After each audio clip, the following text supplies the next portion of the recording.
Hey, listen carefully. You have the right to remain silent. Anything you say, I'm going to use you in court.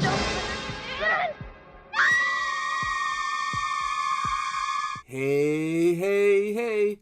It's the Pacific Northwest Geek here, Echo Zero.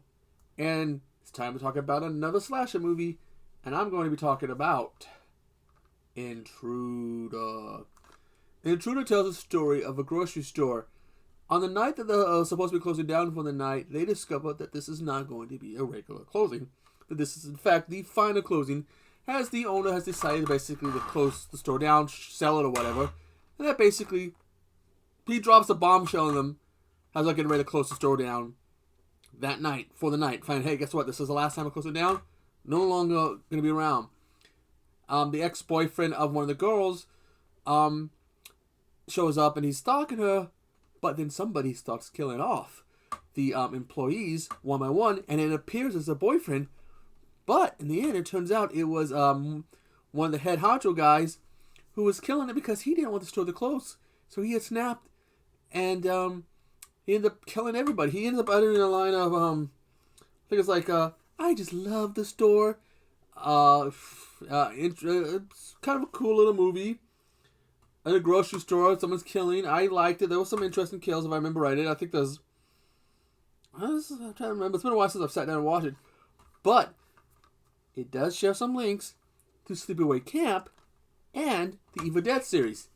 Renée Estevez, the sister, the daughter of Charlie... Not Charlie, but she's the daughter of Martin Sheen, the sister of Emilio Estevez and Charlie Sheen, and therefore the niece of Joe Estevez. She's in this. She was also in the second Sleepaway Camp. Now, Dan Hicks is also in this. He plays the killer and was in Evil Dead 2. And Bruce Campbell has a cameo in this. Plus, the Raimi brothers, Ted and Sam, are in this. Of course, Sam's, was it one brother, was it Sam or Ted? One brother's known more for acting, the other's more known for directing. So you got a movie with the both brothers in it, and they're acting.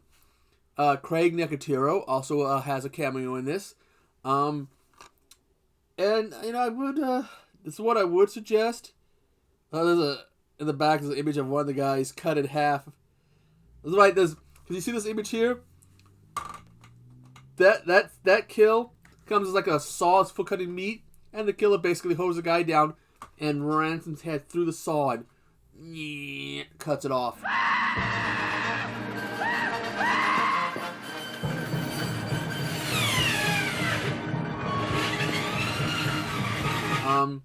The kind of, is it the boyfriend or is it not the boyfriend? Then, who is the killer? It's the mystery of who the killer is. Some of these slasher movies, they hid who the killer is, but some of them they would kind of, you knew in Friday the 13th and Halloween and Nightmare on Elm Street, you knew who the killer was, but this messed with you. I think there's a scene even with someone getting a spike driven to the head. I think it's one of those note things you used to have. You used to have this note thing. Basically, it was a piece of wood and a long spike on it. When you got done with a note or a receipt, you just would put it on there. I think someone gets one of those. Someone gets cut in half. It's a particularly interesting movie. Again, it's something I would suggest seeing. It is, it is well worth seeing. Elizabeth Cox and Renée Estevez, Don Hicks. With special appearance by Bruce Campbell. This was actually directed by Scott Spiegel, I believe his name is, who also was a co-writer for this. This is one of those, to me, for some people this would be like a hidden gem, because there was a lot of slashers that came out in that time. But again, go ahead and check this out. Anyways, I am Echo Kiro, and I will see you on the flip side. Don't you see?